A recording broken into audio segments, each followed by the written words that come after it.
Hello, VC. Welcome to another edition of Pete's CD and Vinyl World. Today, I was going to do a response to Chris Propfe's Musically Obsessed channel. He just hit 413 subscribers, so congrats to him. He's got a really good channel and likes a lot of different styles of music and likes a lot of the same bands I do too, so that's pretty cool. So anyway, he did a challenge to put out some albums from three different questions. The number one question was your four favorite albums. So that one was really tough for me because it's hard for me to even pick four favorite albums probably from one artist I really like. So what I did was I picked four favorites of mine that maybe either forgotten about or maybe a lot of people don't know them to begin with, rather than just pick four of my favorite albums, because they'd probably be a lot of those albums I've probably either shown before or same ones everyone else picks. So another thing about Chris that's cool too is he shows CDs, not just vinyl. So anyway, first one is going to be Gilby Clarke's solo album called Pawn Shop Guitars. This came out 1994. So he had a semi-hit on this album, Cure Me or Kill Me. It was on rock radio for a while. He was the guitar player in Guns N' Roses that replaced Izzy Stradlin, and never ended up actually playing on anything, I don't believe. Maybe he did the Spaghetti Incident, that covers album, but I'm not sure. Anyway, it's a pretty good rock and roll album overall. It's not grunge or anything, or it's just straight ahead rock and roll. Another song that was a semi-hit was Tijuana Jail. That was played semi once in a while around here. Title track is really good. It does a cover of Dead Flowers from the Rolling Stones. So not as heavy as Guns N' Roses, but just straight ahead rock and roll. So if you happen to see this album, I highly recommend it. I don't know if it ever came out on vinyl or not. No.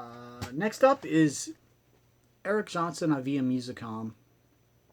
Erik Johnson, sort of categorized as a instrumental guitar player, but actually half his songs have vocals, so he's lumped in with Joe Satriani, Steve Vai, those guys, but really comes from more of a Hendrix, jazz fusion,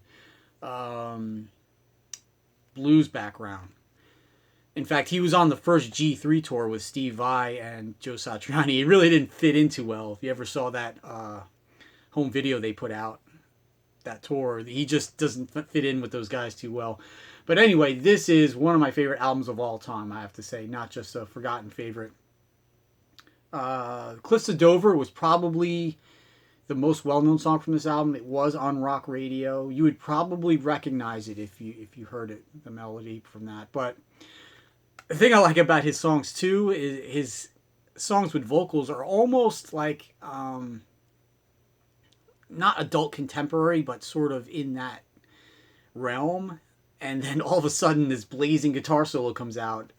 If you know his guitar playing, it's just completely off the charts. Like, he sounds like almost like a violin, his tone. It's so smooth. But yeah, I would highly recommend that also. Next one is a band called Brother Kane. Had somewhat of a decent following in the early 90s. They put out 3 albums, led by Damon Johnson, who went on to play guitar with Alice Cooper and a version of a revamped Thin Lizzy. Not sure what he's doing now. I know he does some solo stuff, but they put out 3 albums in the 90s. I don't think any of them came out on vinyl. I've checked before, so if you know that or not, let me know. This is their first one, which is just an amazing album. Had a couple of radio hits, semi-radio hits with this. Got No Shame is probably their most well-known song. But they did have a couple radio hits on each album. But these guys sound sort of like a more rockin' version of, say, the Black Crowes. So this came out in '93. So yeah, so this was like sort of in the middle of grunge. So this was just straight ahead rock and roll. Um, but yeah, I definitely highly recommend this. Next one is the Hooters Nervous Night, which was their major label debut. Had an independent album out before this called Amore, which has 3 songs that were on this album as well. But this album had a few hits: "And We Dance," "Day by Day," "All You Zombies," "Hanging on a Heartbeat." But this is just a really good album front to back. Whenever I hear any of these songs on the radio, I still listen to them. Put this on, you could listen to both sides start to finish without missing a beat. So again, if you remember these guys as sort of just like a pop MTV band with a couple of hits, this album is definitely great from start to finish. Album I bought on a whim. Again, didn't have too many of these because way back in the 90s, I used to read so much about guitar players and Guitar World and etc. that I at least had heard of most artists out there. But more recently, I think about a year ago, I bought this album on a whim, Rockpile. I had vaguely heard of the name before. And then when I looked at the album, I saw that it had Dave Edmunds and Nick Lowe in the band. So they're more of like a rockabilly type band. They came out, this was 1980. So I think this is their only album. They supposedly put out another album recently of just unreleased stuff, but Nick Lowe went on to have some success. And Dave Edmunds, of course, is well known as sort of a rockabilly guy, but this album is pretty good. Apparently had a hit with Teacher Teacher. So I highly recommend that. So yeah, if you see this, pick it up. I picked this up for $1. So 3 genre-defining albums.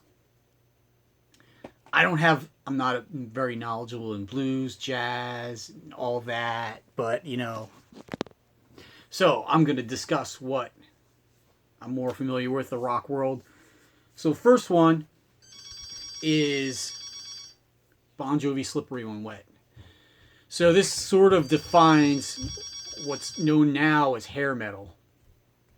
But, there's sort of like a sketchy start to that because 80s like hair or pop metal bands, to me there's 2 classes of them. There's the 83s and then there's the 87s. So like the 83s you had like Rat, Twisted Sister, Dokken, Rough Cut, Black and Blue, all those bands that sort of had the glam look and image but were a little harder edged. Those bands were still on MTV, but they weren't played as much, and they weren't like in the mainstream. They still were considered just hard rock, or even heavy metal at that time.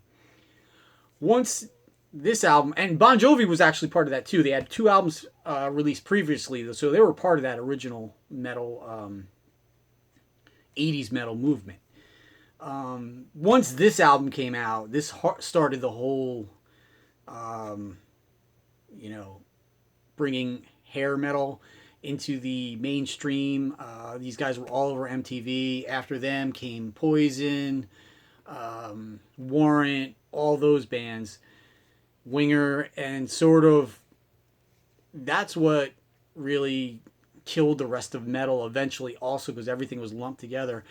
The funny thing is the term hair metal I don't even think emerged until sort of grunge had pushed it out. I remember back when this stuff was out, my friends and I just called it pop metal or glam metal. We had never even called it hair metal at that time.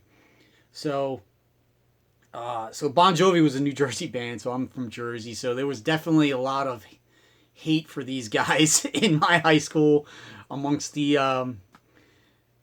headbangers like me or musicians like me. We were like pretty annoyed when the popular girls and everything were sort of into Bon Jovi and Poison and all that. It was sort of like, you know, that originally that was our music, you know, the sort of the outcasts of the popular kids. So, you know, I still like the first, say, 5 Bon Jovi albums through Keep the Faith. After that, they just really turned me off, and I'm not really a big fan of them, especially nowadays, what they're doing. But, yeah, this is a great album, start to finish. And it's the one that, you know, kicked off everything and sort of, in a way, put the nail in the coffin for all of metal to a certain point in the early 90s.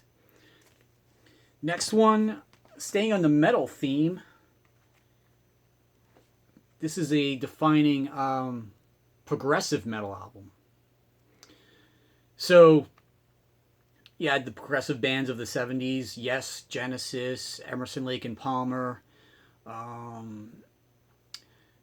who influenced sort of Rush in a way. Then in the 80s, you had a couple of bands that predated Dream Theater. Queensryche and Fate's Warning, mostly. But they, I wouldn't say, really weren't progressive metal the way Dream Theater was. This really started the whole movement. I mean, these guys are basically the heavy metal version of Yes and Genesis and Rush all rolled into one. You know, long, extended songs, all virtuoso players. This falls into the category of one of my favorite albums of all time, too. Was actually a pretty decent-sized hit, surprisingly, in the middle of the grunge movement. So I would definitely highly recommend that. And finally, I'm going to go with blues rock. Johnny Winter, still alive and well. I think his earlier stuff was more straight-ahead blues. Once he got into this territory, it was sort of like combining the blues and hard rock. So you had Johnny Winter, ZZ Top, eventually Rick Derringer. Those guys were more in the blues rock genre. So I really like that stuff. So I feel like this is a defining album there. It may not be the defining album, so that's why I picked that one. Anyway, if you like these videos, please subscribe. Please check out Chris's channel, and I will talk to you guys soon. Thanks.